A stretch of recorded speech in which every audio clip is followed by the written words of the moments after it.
Welcome to Mission Evolution Radio Show with Gwilda Wiyaka, bringing together today's leading experts to uncover ever-deepening spiritual truths and the latest scientific developments in support of the evolution of humankind. For more information on Mission Evolution Radio with Gwilda Wiyaka, visit www.missionevolution.org. And now, here's the host of Mission Evolution, Miss Gwilda Wiyaka.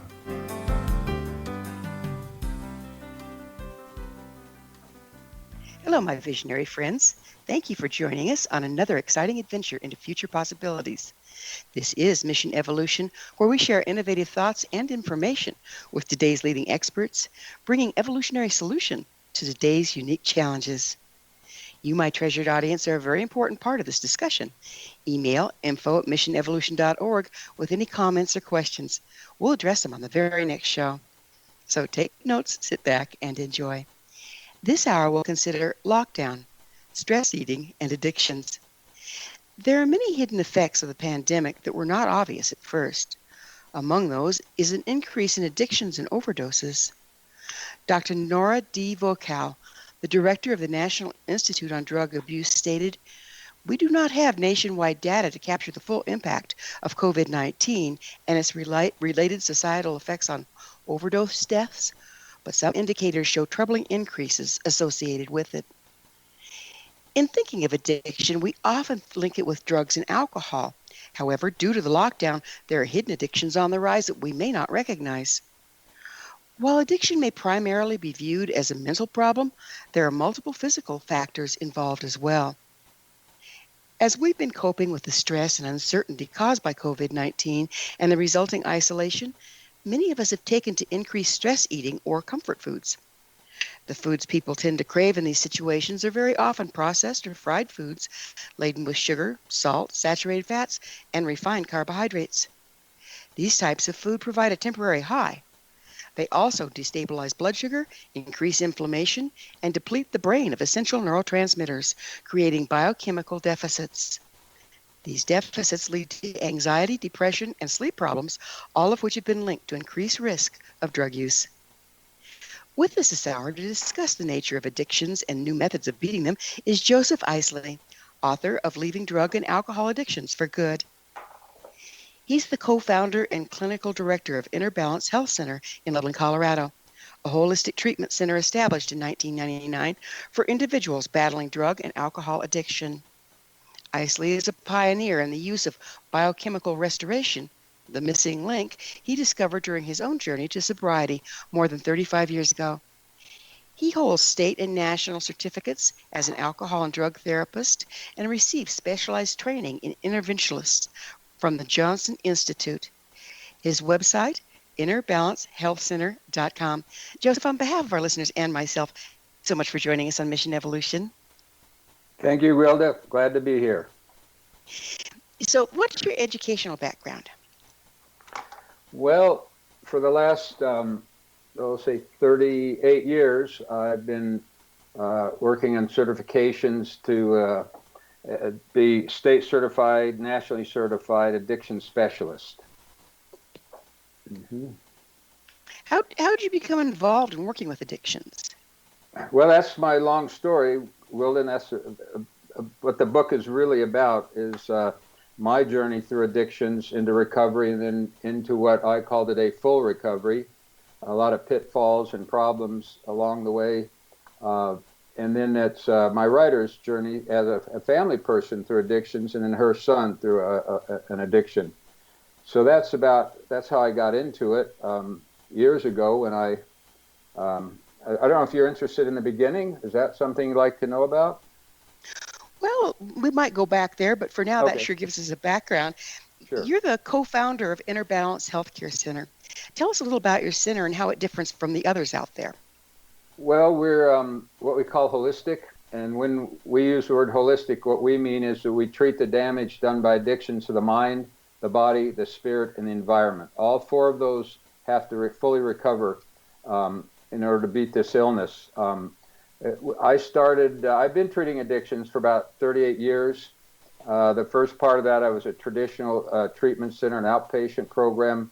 But because of my own journey, I was wondering why traditional treatment center has such a poor success rate, and then decided to get into this holistic approach about 21 years ago. And our specialty is what I call biochemical restoration. And that is our doctors, we do a lot of lab work, blood, urine, saliva. We're looking for a lot of the things that cause depression, anxiety, sleep problems, mood swings, racing thoughts. And then we find these, we correct everything naturally. The only drug we usually use, well, we use drugs for detox, especially alcohol, but the only other drug we might use is if it's a thyroid issue, but mostly the supplementation and nutrients you use are very safe but very powerful in bringing the body back to a healthy state. Have you noticed an increase in addictions during the pandemic at your clinic? Absolutely, yes. We've seen more people coming in, and we see people coming in with a lot more. Right now, we're seeing people a lot more opiates coming in. Alcohol has usually always been the predominant chemical of choice, but we're seeing a lot more methamphetamines and opiate use. But yes, we're seeing an increase in the last year, definitely. Why do you think the opiates are more of a drug of choice given what's going on than the alcohol? Well, a lot of it, I think, has been brought about by the crackdown, and rightfully so, but the crackdown on the use of prescription opiates. And a lot of people were on prescriptions from their physician. They may have been abusing it, but maybe not enough to be noticed. But then as they've cracked down and it's harder and harder to get these drugs, people are now turning to more drugs like heroin, things like that, and that causes, since they're not regulated, they're a lot more problematic and a lot easier to lose control of and get out of control. Absolutely. Yeah, I would imagine. So, what do you think is driving this upsurge of addictions during the pandemic? Well, my own opinion is what I believe it takes to have a quality life, to have a meaningful life. We have to have balance in our life. And I've broken it down to 4 areas. We need love, work, worship, and play. Now, all of these, in order for a human being to have a quality life, we need to have a lot of strong, loving connections in our life with our family, with ourselves, be able to love ourselves, connection with our animals, our friends, nature, maybe a connection with a higher power. These connections seem to be lost in this lockdown. Much harder to connect, to be outdoors, to go to dinner. We don't socialize as much, and we're losing these connections. There's no doubt about it. And I think as we lose these connections, we're losing that balance that we need in our life. Love, work, worship, and play. It's harder to worship. It's harder to get out and play, to socialize. And I really think that's what's giving a uptick in all these problems that we're having. What about, we've oftentimes on the downside, we tend to use work or play or this or that as a distraction from unprocessed issues that we might be carrying. Now that those distractions are not available to us, do you think this is driving some of it as well? Oh, sure, absolutely. And these can get out of balance because of a lockdown. And I know in any of these areas, when I'm working too much or I'm playing too much, I'm not paying attention to these other areas to have a balance in my life. So yeah, absolutely, I believe that. Yes. Do the foods we eat make us more susceptible to addiction? Well, they always have, but yeah, I think maybe even more so now because we're at home, we're not out exercising, we kind of get out of our routine, and it's easier to eat these comfort foods, sugar, caffeine, things that give us problems. And I believe that does happen in this kind of situation. Yes. Mm-hmm. I know one of my biggest problems as a youngster was sugar. I consumed way too much sugar. I can remember on my breakfast, my mother would give me a bowl of cereal and put in a teaspoon of sugar. And when she wasn't looking, I'd add 4 or 5 more teaspoons of that sugar. And when it got down to that milky goop, I'd swallow that down. And then I'd go to school and I'd end up in the nurse's room because I'd fall asleep in class. So yeah, I think these foods can really get out of balance. Absolutely. If, like yourself and myself, by the way, we were fed a lot of sugar as we're young, do you think that we're more susceptible as adults to that addiction?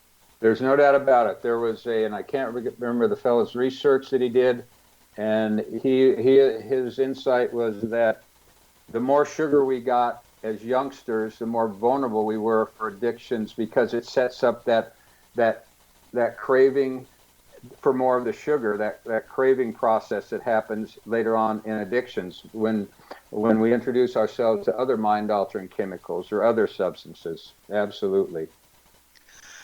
So it seems like our minds never really, or our psyche never really had a chance to find balance if we started out that way. Absolutely. Yes, I believe that. Yes. So what other foods are the most impactful with addictions? Well, when you say addictions, there's a fine definition of what that means, crossing the line from use to abuse to addiction. You can start out consuming, say, sugar. When you start abusing it and taking too much, that can eventually push you across the line into an addiction. And there are different areas that we look at that would create that scenario of becoming, say, an addict, or sugar addict, or some of the other foods that cause problems. One of our doctors believes that if you are sensitive to grains and to the things that are in there's two types. I'll give you an idea for alcohol. There's two types of alcoholics. These theories out there now. One of them is an allergic addicted type, and the belief is that the person who runs into alcoholism is because they're drinking. There's too much grains in the alcohol, and they become allergic to the alcohol, and that sets up craving for more of the alcohol. When they consume more alcohol, they move into an addiction with the alcohol. So that's like guilt by association? Guilt, yes, absolutely. Another Okay. big one, our doctor believes gluten. If someone is gluten sensitive, she believes if you have one piece of bread and gluten, it'll take you about 3 weeks to get that processed out of your system. Now, I don't know, I haven't read anything about that, but that's her belief. So, yeah, some of these foods can definitely lead us to having more problems because they interfere with the brain function. They change the brain function, the way the brain works and operates. Well, you've just described the average American diet for the last couple of generations. Yep. How has this affected our addiction numbers as a nation over the last 50 years? Any clue? Well, I think as human beings, we're always looking for things to make us feel better. And if we keep it in moderation, it's fine. Drinking in moderation is okay. Eating healthy foods and maybe every once in a while having something, it seems to be okay. But if you run into a problem because of genetics, or because you've got food allergies, or because you've got an MTHFR gene or transmitter balances, there's a lot of things that cause the brain and the body to become out of balance. The more it becomes out of balance, the more we're trying to compensate and find things to put it back in balance. And that's one of the reasons I loved codeine. My mom, first drug I ever had was codeine for a cough. I was a shy kid. My mind raced a lot. I couldn't sleep very much. I had night terrors. And when my mother gave me that syrup of codeine cough syrup, I found peace in my mind probably for the first time. And then for 20 years, I was seeking more things to make me feel good because my brain and body were so out of balance. And then once you get into an addiction, it's called the merry-go-round of addiction.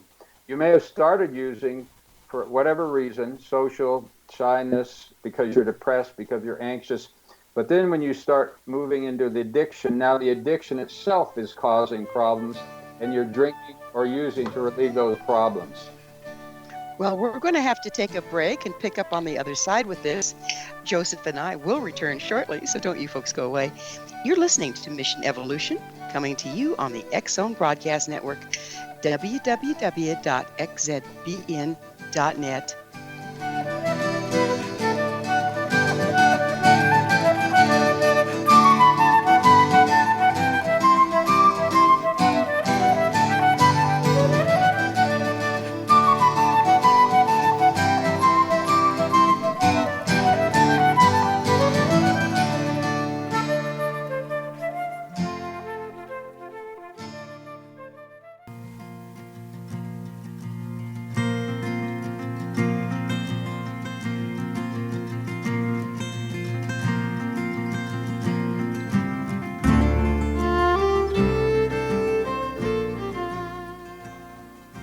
Hello again. This is Mission Evolution, missionevolution.org, dedicated to unification and evolution of consciousness.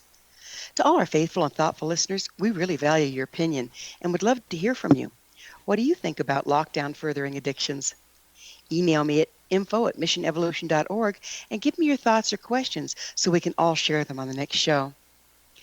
This in from a member of our audience regarding the episode entitled, Why is All This Happening? The World is a Web of Interrelated Processes. RG shares, I was blown away by all the amazing information about the science behind the interconnectedness of everything. Thanks, RG. Shelley was a wealth of information as to why we're currently experiencing multiple simultaneous upheavals. Curious, dear audience? Visit our archives at missionevolution.org, listen to the episode entitled, Why is All of This Happening? And let us know what you think. With us this hour discussing hidden aspects of addiction is Joseph Eisele. His website, InnerBalanceHealthCenter.com.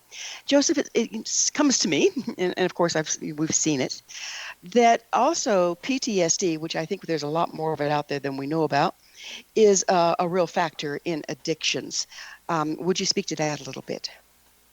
Well, yeah, that's really PTSD is a form of trauma, and it can come from a lot of different places.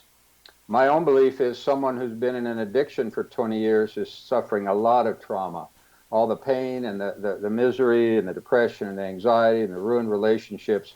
There's probably no more thing on this planet that causes trauma than addictions, but there can be addictions, situational, someone's abused as a child, soldiers coming back from war. We see a lot of that with soldiers. It's just, so there can be a physical trauma, there can be emotional trauma, spiritual trauma, different kinds of things that can cause a person to become out of balance.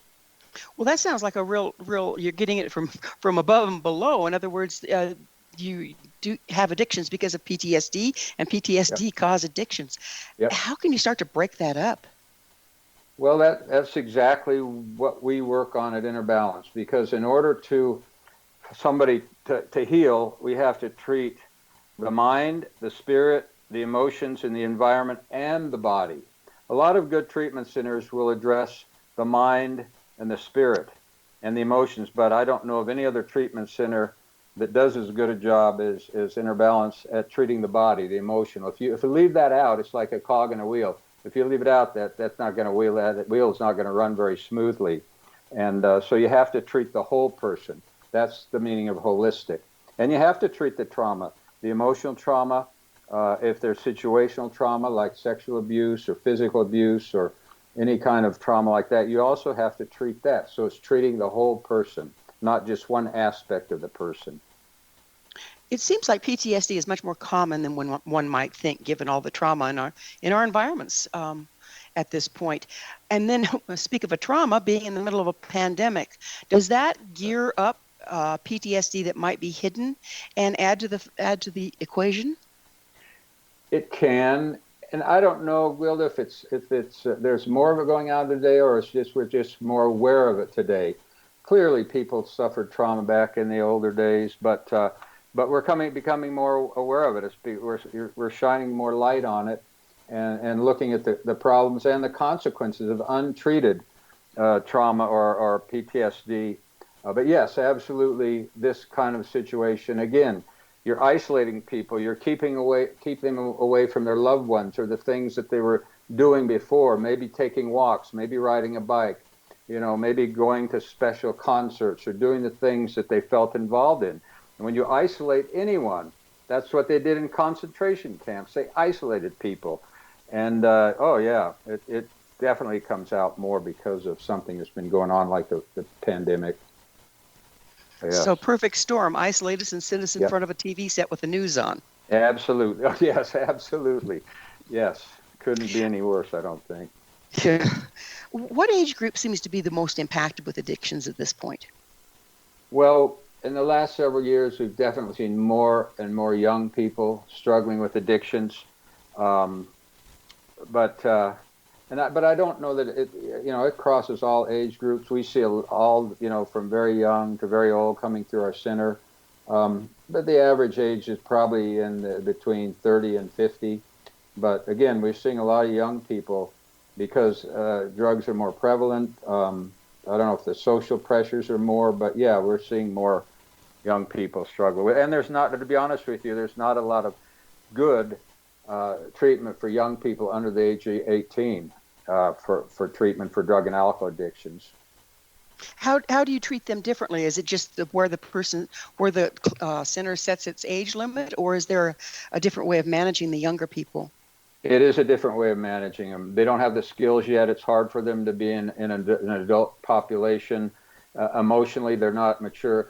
But one of the things that cause what drug and alcohol does to individuals is it stunts their emotional development.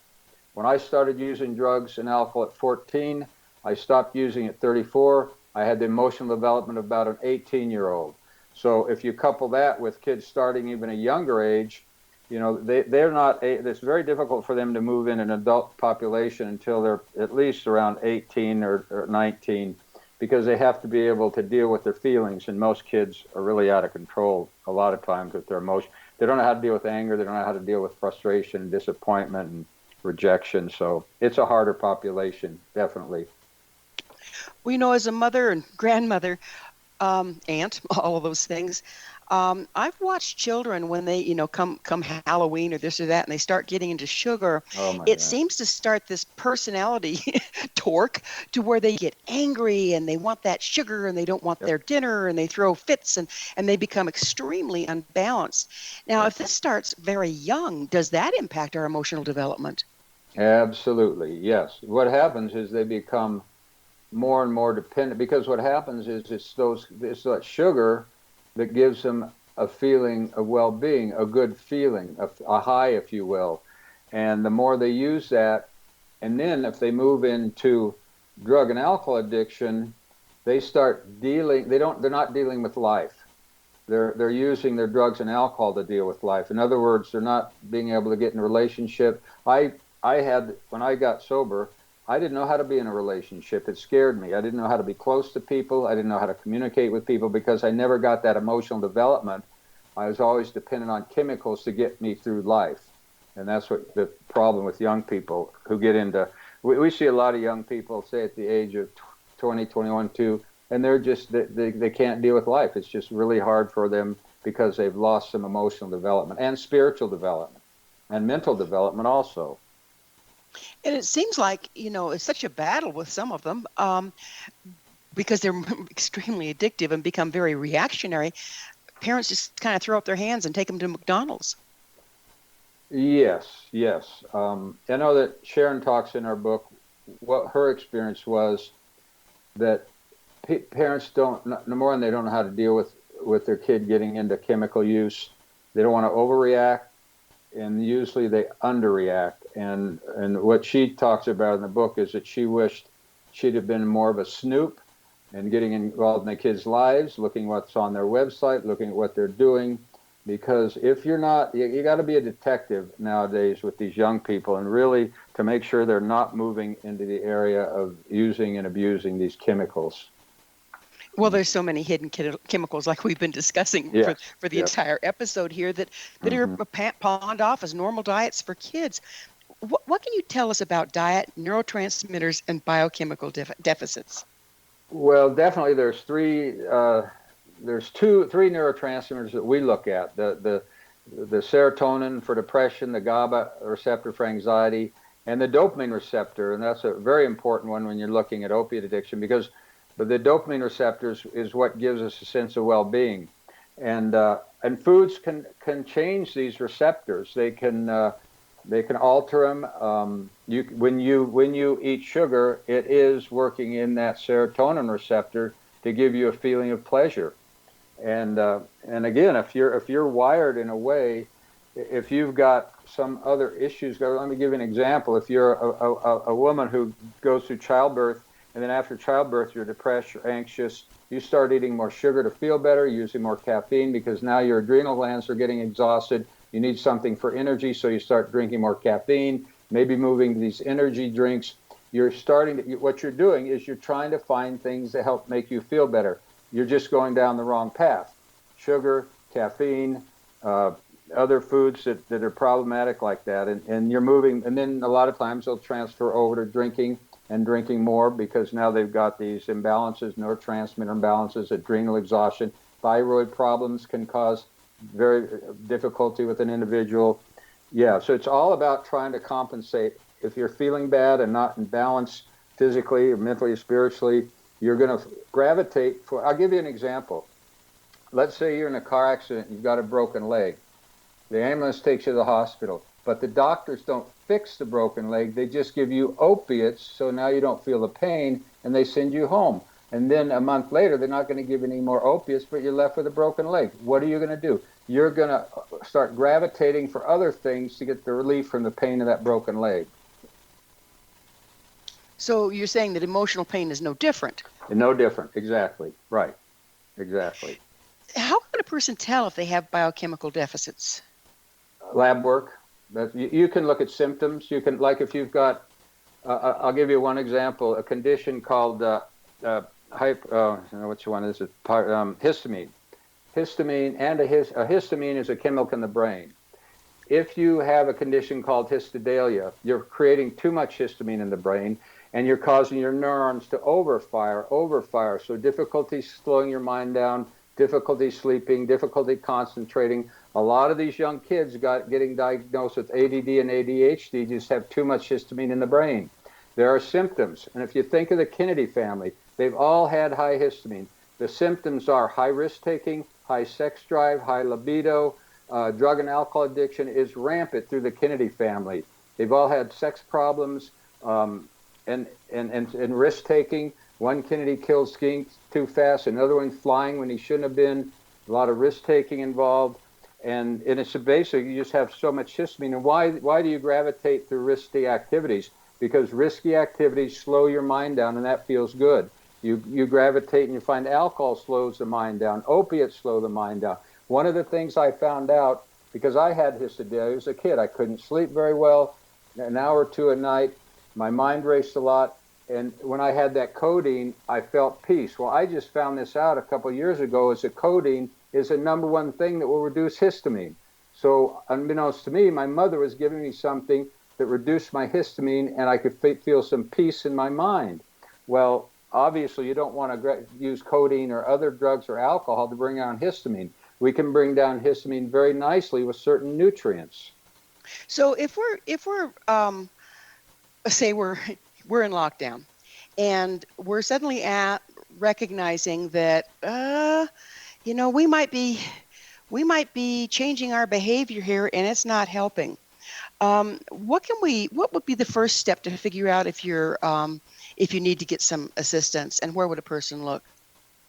Well, that's a good question, Gilda. And the problem with that question is, especially when it relates to getting into drugs and alcohol, is if I start using something that starts making me feel better, I don't want to give it up. And I don't want you to get in my way of giving it up. I will fight the farther I go into addiction, because again, the more problems in my life, even if they're being caused by the addiction, my only solution is more of the chemical. And I don't want to give that up. Try asking somebody who drinks 3 or 4 cups of coffee to stop drinking coffee. You will have a fight on your hands, I guarantee you, because they know how they're going to feel when they stop. And the only solution they have is more of the chemical. Now, yes, and with drugs and alcohol, I can speak to this probably better than any other thing, is that a person hits bottom one or two ways. Either they come to a recognition by an intervention by a family member saying you're drinking too much, or a child saying, "Dad, you stink when you drink too much." We're going to need to pick up on this, and it's a very important point, on the other side of yet another commercial break. Joseph and I will return to our discussion shortly, so you stay right there. This is Mission Evolution. We're coming to you on the X-Zone Broadcast Network, www.xzbn.net.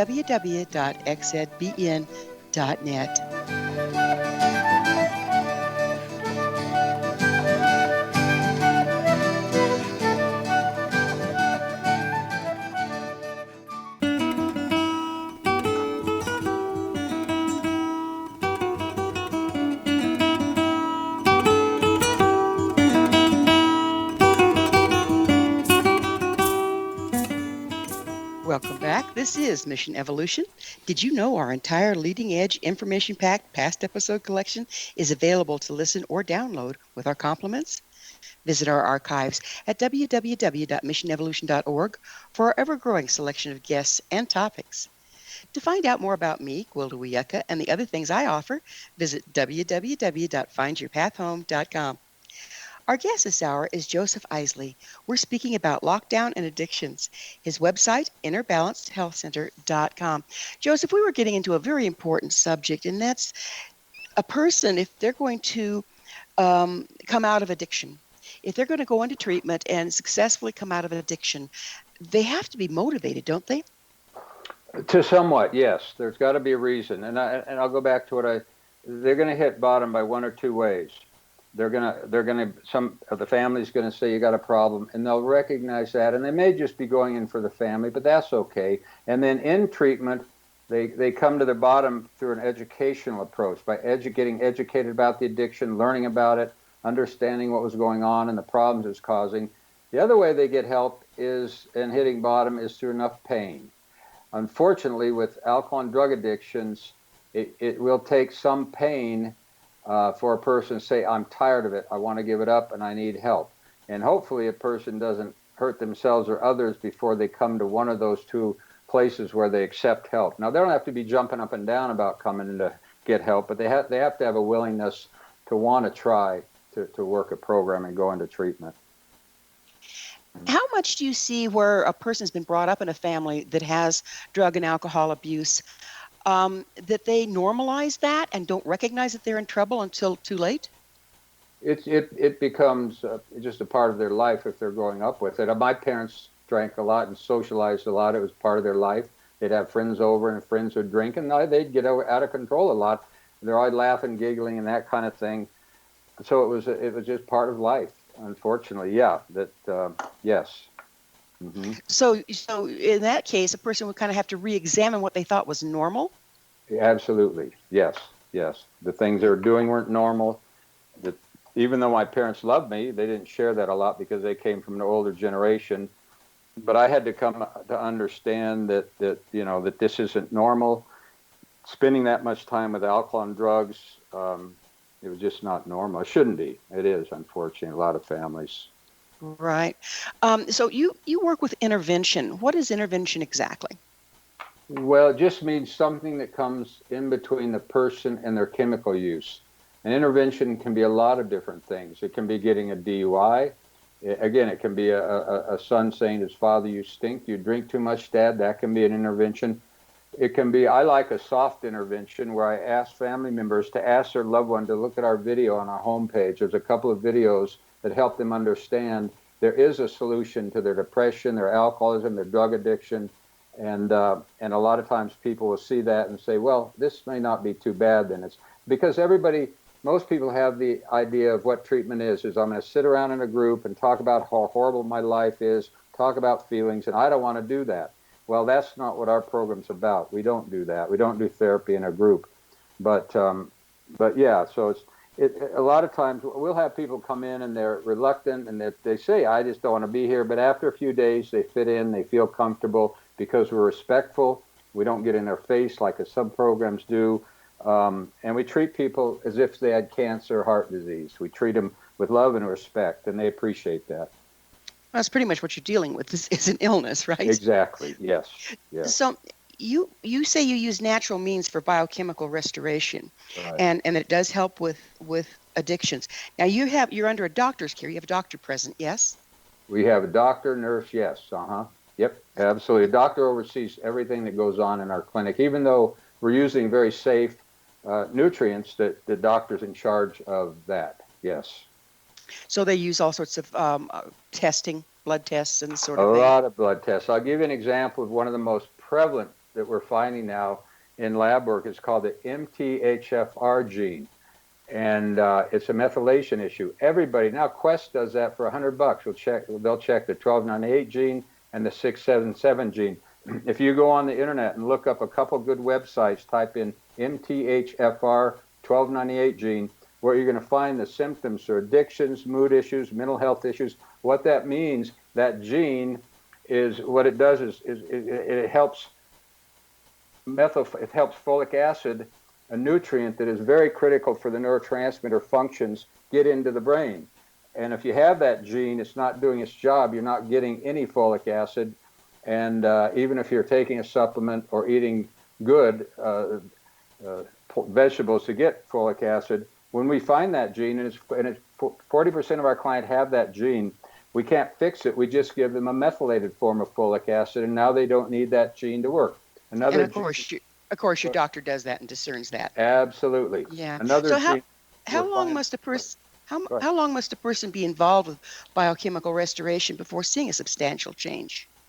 Some people can feel a change within a few days. Other things like hormonal balancing takes longer because you have to retest after they've been on hormones for a while. You have to retest to see if their hormones are coming up to the right level, because doctors usually like to start lower and increase as needed. And so that can take a longer time. But when you start giving them folic acid and it starts lighting up those neurotransmitters, they can see results very quickly, very quickly. And Gwilda, one thing I want to make a point of, this isn't something that we've created. All the stuff we're doing is out there, and most of it's been out there for a long time.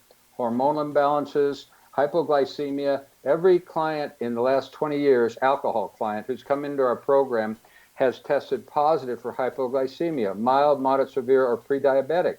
And that's been out for years. But unfortunately, most treatment centers have not gone in this direction of biochemical restoration.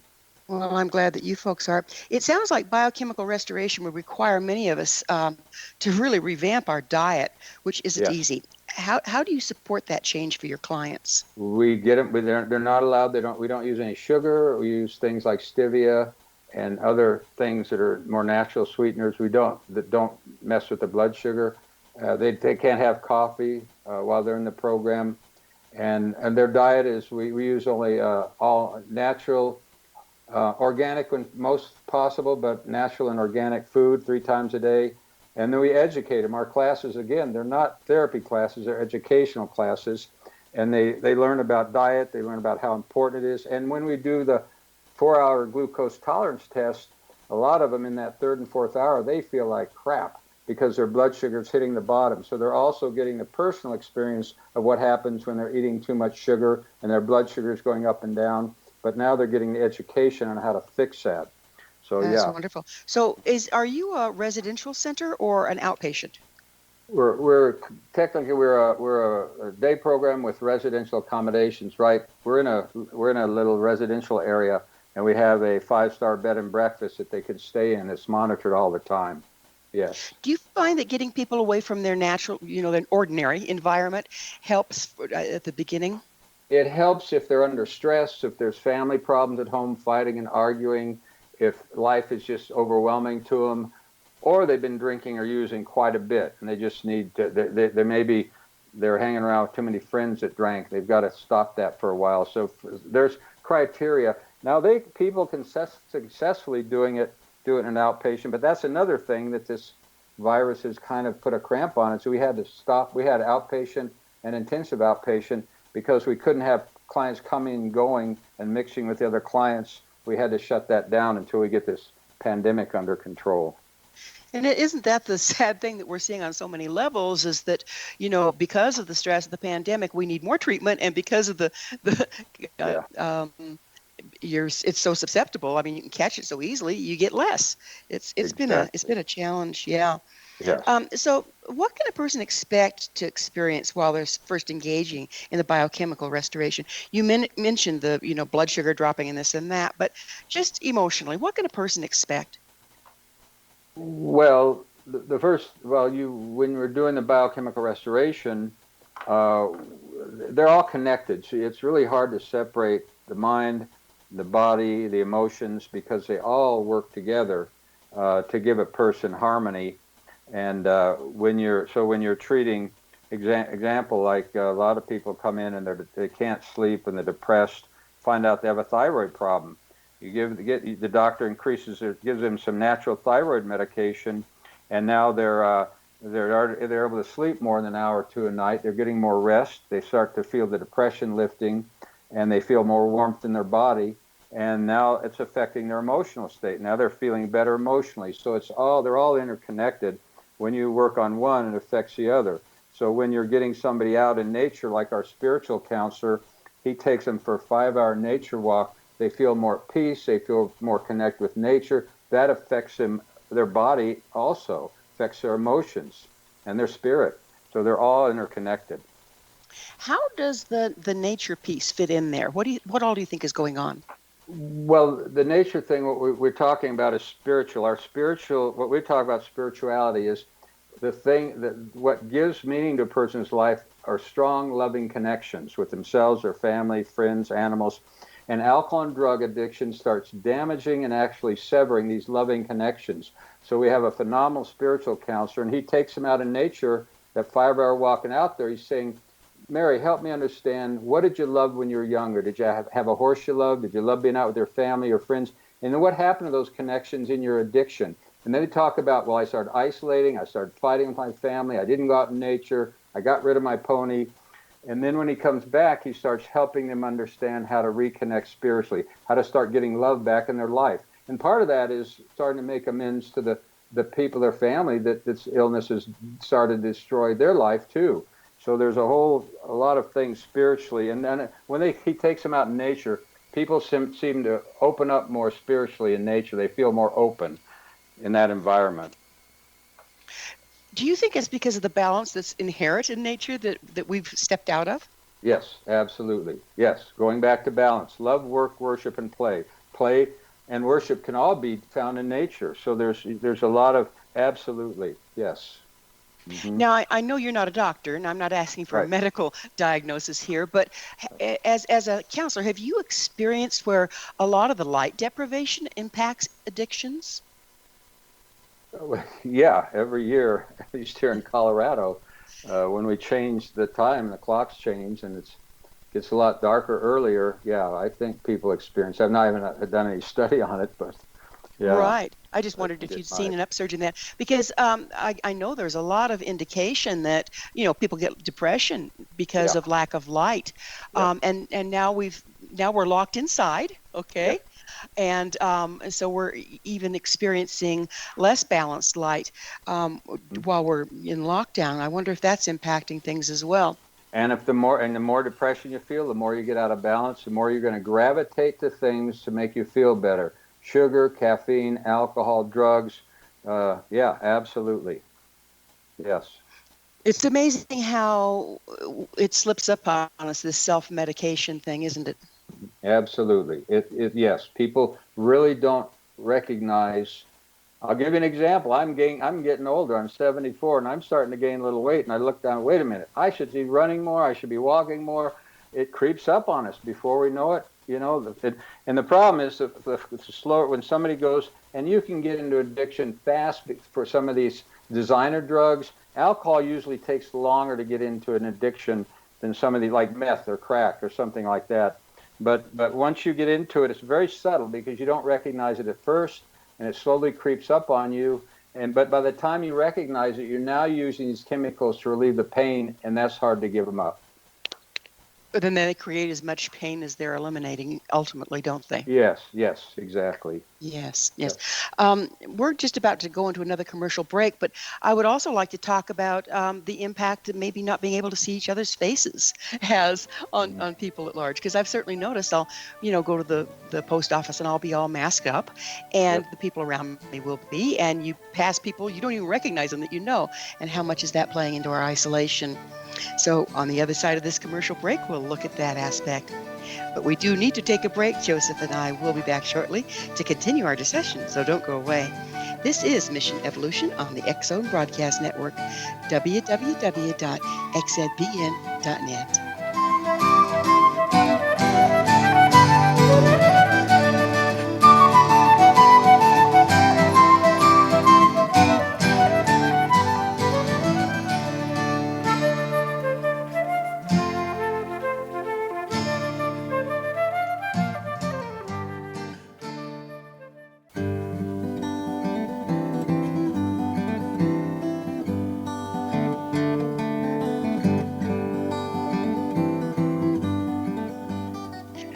Welcome back. This is Mission Evolution, bringing together gifted people of service to the world. I love to hear from our audience. Your thoughts are very important to me. To suggest a topic or guest that you think would be of interest, email us at info@missionevolution.org. To find out more about me, Gwilda Wiyaka, and the other things I offer, visit www.findyourpathhome.com. This hour, we're sharing thoughts with Joseph Eisele. His website, InnerBalanceHealthCenter.com. Joseph, we were about to go into the other aspect of isolating, and that's, wearing masks. And I'm a big proponent of masks. I really feel that the science is behind it, and I think it's the thing to do. However, it is impacting us some. Have you had any of your clients there at the center indicate that it's a difficulty for them? Absolutely. They hate wearing masks. They don't like it. They can't see each other. And our counselors, they report it too, because a big part of working individually with clients is noticing their facial expressions, whether they're sad or happy or smiling. And absolutely, you lose that when you're wearing a mask. And yes, we have to do it, but it's a pain in the you-know-what. So it's kind of adding to our isolation, isn't it? Yes, absolutely. Absolutely. Yeah. And again, I want to make a point that it's not to say that masks aren't the thing to do. I really believe that they are, but it's right. I think something that we need to look at is where all are we being impacted and how can we compensate so that we don't go into such depression. I've taken to waving at people. I mean, it might seem simple, but mm-hmm. Yes. Yeah. So how does your success rate at your clinic compare with similar clinics? Well, that do not engage the biochemical restoration? Yeah, and when anybody asks, I get that question a lot, and no treatment center out there that I've been able to find can give a legitimate answer, because in order to get a good gauge of the success, you have to get an outside entity, spend a lot of money. Not only do you have to get a consent from the client, but from their family or friends to be able to make sure in a year that they're telling the truth if they're still sober. So basically, what I say is we get a 65 to 70% success rate, and that is based on our life coach. They work with 7 different counselors while they're in the program. One of them is a life coach, and they can stay connected up to a year with that life coach. So based on their self-reporting how the clients are doing and are being connected with them after they leave, it gives us where we get that percentage. But don't believe it just like you shouldn't believe any treatment center that says they got a 90% or whatever. It's just hard to gauge. But right. But one thing we are successful in, let's say we do have a 60-70% success rate. That means 30% of our clients will relapse in that first year. If they're connected with the life coach, that life coach can help them get back on track, figure out what happened. There's 2 main reasons why we see relapses. One, they stop their supplements because they say, "Oh, I couldn't afford them, and I didn't know they're working." And then all of a sudden, slowly, the depression comes back, the anxiety comes back, and they reach for a drink. Or they did not create a support system. Support systems are absolutely critical in recovery. That's where the 12-step communities come in, or there's a lot of other women for sobriety, a lot of good support systems out there after a client leaves treatment. How about the friends and family aspect? It seems like, particularly under long-term addiction, the associations that people have developed are around supporting the addiction rather than supporting them to break the addiction. How important is it to really look at who you're associating with and change that? That's why we have a family program. It's all Zoom now. It used to be in person, but it's Zoom. And the family help is very critical, helping the family identify not only what's been going on in their addicted person's life around their addiction, but also, number one, how it's affected them and what patterns have they got into. One of the biggest patterns, and it's because of the consequences and the symptoms of addictions. The symptoms are anger, frustration, disappointment, stealing, cheating, lying, and so you develop this dysfunctional system, and the family get just as functionally out of whack or out of balance as the addicted person. So the family needs help. It needs to be addressed, and we have a great family counselor. But yeah, that's critical. Absolutely. The native cultures, I I mean, my original teacher was a Lakota elder, and he said if there's one person in the family ill, the entire family is ill. And if the entire family is ill, the tribe is ill as well. So being able to Yes. reach out and find, well, you were talking about balance again. So is there a way to reach further than just the immediate family? Does a person have to kind of give up friends and develop a whole new, or what do you do there? If their friends have been into drinking and socializing and just it's all around alcohol or drugs, yes, they've got to step away from that for a while. I had to step away from it, and as I've gained strength in my recovery and my sobriety, now alcohol is not an issue. Drugs aren't an issue. I can go to a bar if I want. I can be around. I play golf with like 20 of my buddies, and they drink, and most of them don't overdo it. But that appeal is no longer. I hate that out of control feeling where I used to love it. I used to love what chemicals did for me. I don't like that anymore. So yeah, we have to look at that. Yes. What do you suppose made the difference for you when you said, I used to love it, now I hate it? Give you an example. I used to love opiates. I used to love pain medication. I got them from doctors. Doctors would write me prescriptions for all kinds of different drugs, for amphetamines. I tell them I can't sleep. They'd give me chlorohydrate sleeping pills. They'd give me Escatrol was a big one back then for being up. I used to love those out of control feelings. Today I hate it. I don't like to be, and like I've had 2 shoulder operations. I tell my doctor, I said, Garth, I don't want a bunch of Vicodin. I don't want 30 pills. And he forgets, and he gives me 30 pills, and I give all of them but 2 to my wife because I don't want them around, because I don't want to be tempted. But when I'm on them, I don't like that feeling anymore. I don't like that out of control feeling where I used to love it. Do you think Yeah. it's because your brain chemistry has changed as a result of coming back into balance? Yes, absolutely. That's a good point. Absolutely true. Yes. I feel Now, more isn't that normal. something to look forward to? Absolutely. But that takes time, and that's why it's so hard for people to get off of drugs and alcohol, because their mind has been changed. And just because the worst thing you can do in alcoholic is get them to stop drinking, because then they're left with their brain chemistries all screwed up. They can't sleep. They're irritable. They're depressed. It takes time for the body to heal. That's why biochemical restoration brings that whole process in faster than if they just don't do it if they just let it go for weeks or months to try to let the body heal or the brain heal. We use phenomenal things to help the brain heal.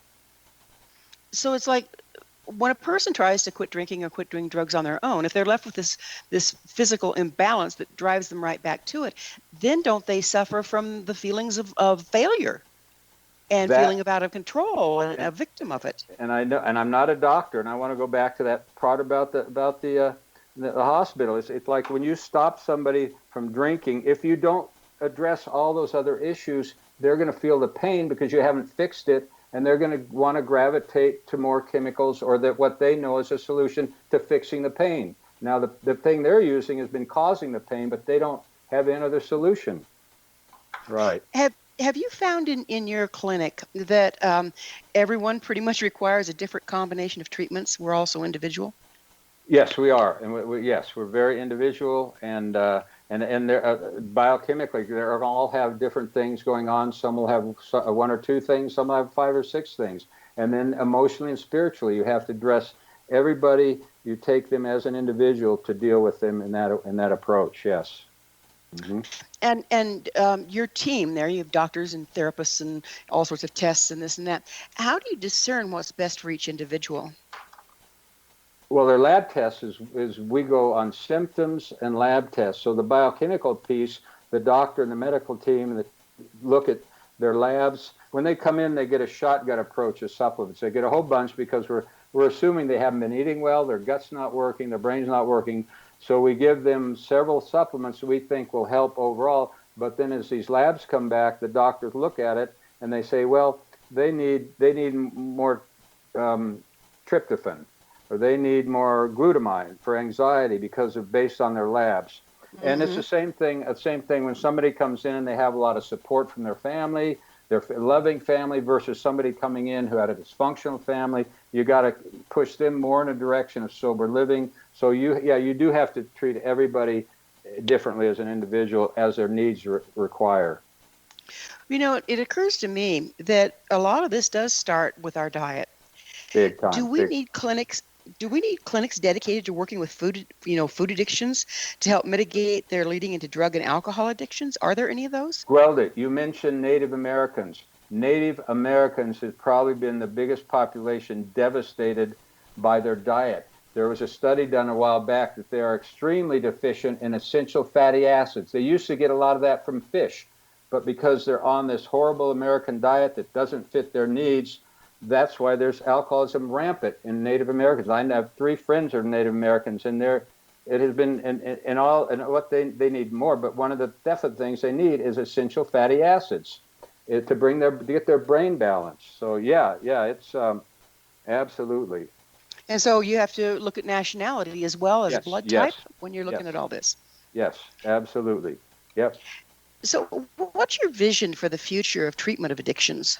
That this approach, and there's been other people doing this, that not just us, but not a lot, that this gets more and more into mainstream addiction treatment centers, because if you look at treatment for the last 80 years, the only mode of treatment has been talk therapy. Talk therapy cannot heal hypoglycemia. Talk therapy cannot fix a thyroid problem. It can't fix a genetic problem. So the more and more, and diet, some of these treatment centers, the diet, I asked a big one down in Arizona, what do you give your clients sugar? Oh, yes, we do. It's a comfort food. Well, they can't be doing that. If 80% or 90% of their clients have hypoglycemia, you're perpetuating hypoglycemia. So my hope is this book, and other treatment centers will start taking this and moving it into their programs. Well, again, treating the whole person is so important. We see that in so many different ways and different avenues.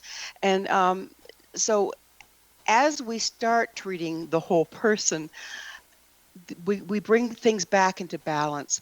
Are you seeing that balance holding?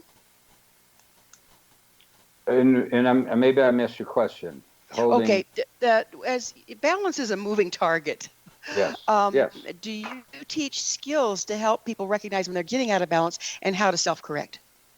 Well, yeah, exactly. I mean, this is where I got this from a wonderful good friend of mine, a doctor friend, Barry Burns. He's passed away, but he had a wonderful life. I asked him, Barry, how do you have such a good life? He said, Joe, I have to work on keeping my life in balance. Love, work, worship, and play were his 4 things he worked on. Now, an addiction will just totally mess that whole scenario up. They're not being with loved ones. They're not worshiping. They're not going out. So yes, we have to get them back in balance, teaching them to create love in their life, to start working at what they love, to start worshiping, and those are the things we work on. Absolutely, balance is critical. So, how can people find your clinic and your book? The book is called Leaving Drug and Alcohol Addictions for Good. Joseph Eisele, Eisele. And our program is InnerBalance, one word, InnerBalanceHealthCenter.com in Loveland, Colorado. Our phone number is 800-900-2252. Fantastic. Now, you've been starting working distance with Zoom and stuff as well. So are you going to expand that? I'm seeing a lot of people expanding into doing distance work where they didn't do it before as a result of the lockdown. Well, our family program is all Zoom. We're looking at trying to move into doing more of the treatment on Zoom, but there's some obstacles that we're up against right now. Sarah. Well, I just hope we can get back, but thank you. Yeah. We're out of time, unfortunately. Thank you so much for coming on the show. Appreciate it, and thank you a lot, Rhoda. Appreciate it. Our guest this hour has been Joseph Eisele. Joseph is the author of Leaving Drugs and Alcohol Addictions for Good and the co-founder and clinical director of InnerBalance Health Center. His website, InnerBalanceHealthCenter.com. Remember, our entire information-packed past episode collection is available for listen or download free of charge. Visit our archives at www.missionevolution.org for our ever-growing selection of guests and topics. This has been Mission Evolution with Gwilda Wiyaka on the X-Zone Broadcast Network, www.xzbn.net. Join us next time as this mission continues bringing information, resources, and support to an evolving world.